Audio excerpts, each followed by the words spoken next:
भाई देखिए, जो लोग इस बात का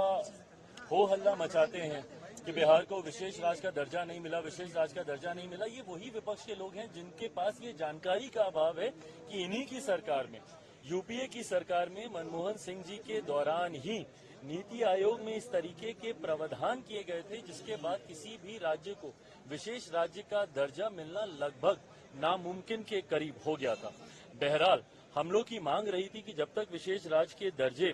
का दर्जा हम लोग को नहीं मिलता, स्पेशल पैकेजेस हम लोग को दिए जाएं। मैं धन्यवाद करूंगा मेरे प्रधानमंत्री आदरणीय नरेंद्र मोदी जी का, मैं धन्यवाद करूंगा हमारी वित्त मंत्री आदरणीय निर्मला सीतारमण जी का कि उन्होंने बिहार को जिस तरीके से स्पेशल पैकेजेस देकर, और मेरे लिए बिहारी होने के नाते खुशी की बात है, और मेरी पार्टी लोक जनशक्ति पार्टी रामविलास ने हमेशा बिहार फर्स्ट बिहारी फर्स्ट के विजन के साथ आगे बढ़ने का काम किया है। इस बजट में बिहार फर्स्ट बिहारी फर्स्ट को भी धरातल पर उतारने के प्रावधान दिए गए हैं। जहां एक तरफ इंफ्रास्ट्रक्चर इसमें मजबूती देने का काम किया गया है, वहां पे ब्रिजेस बना के, वहां पे क्या कहते हैं मेडिकल कॉलेजेस की बात हो, वहां पे एयरपोर्ट्स की बात हो, तो जहां एक तरफ बिहार के इंफ्रास्ट्रक्चर को मजबूत किया गया है, वहीं वहां की अर्थव्यवस्था को मजबूत देने के लिए वहां पे अलग अलग राज्यों में गया हो, राजगीर हो, अलग अलग राज्यों में जिस तरीके से टूरिज्म को भी वहां पे बढ़ावा देने के लिए प्रावधान किए गए हैं, जिस तरीके से बाढ़ की एक बहुत बड़ी समस्या जिससे हम लोग हमेशा दशकों से हम लोग परेशान रहे हैं,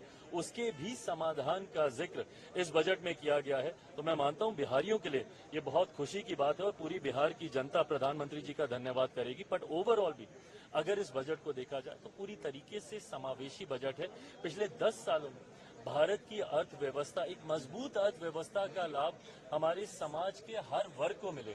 युवाओं को मिले, महिलाओं को मिले, किसानों को मिले, मध्य वर्ग के लोगों को मिले, इस बात का ध्यान भी इस बजट में रखा गया है। मैं मानता हूं कि एक बजट ऐसा बजट जो युवाओं से जुड़ी सबसे बड़ी समस्या बेरोजगारी का भी जिक्र करता है। एमएसएमई सेक्टर को जिस तरीके से मजबूती देने की बात की गई है, इसमें एमएसएमई सेक्टर एक रीढ़ की हड्डी है हमारे देश की अर्थव्यवस्था को लेकर। तो मैं मानता हूं कि विकसित भारत के निर्माण में ये एक मजबूत नींव की तरह इस बजट को देखा जा सकता है। सवाल कि आप कह रहे हैं समावेशी बजट है, सारे सांसद जो निकले विपक्ष के वो तो कह रहे हैं आंध्रा बिहार का बजट है, ये सरकार बचाने वाला बजट है। इन लोगों को अगर अपने राज्य में अगर गरीब नहीं दिखते, अपने राज्य में अगर इनको किसान नहीं दिखते, अपने राज्य में इनको मध्य वर्ग के लोग नहीं दिखते, अपने राज्य में इनको महिलाएं नहीं दिखती या युवा नहीं दिखते, तो मैं इनकी सोच के ऊपर कोई टिप्पणी नहीं करूंगा। जब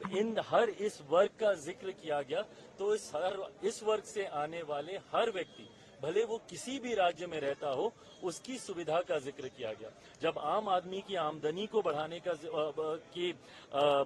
बचाव को जो वो बचत करता है उसको बढ़ाने का जिक्र किया, तो ये हर राज्य के व्यक्ति का जिक्र किया गया। पर अगर इसमें उनको उनके राज्य का जिक्र नहीं दिखता तो ये उनकी सोच हो सकती है।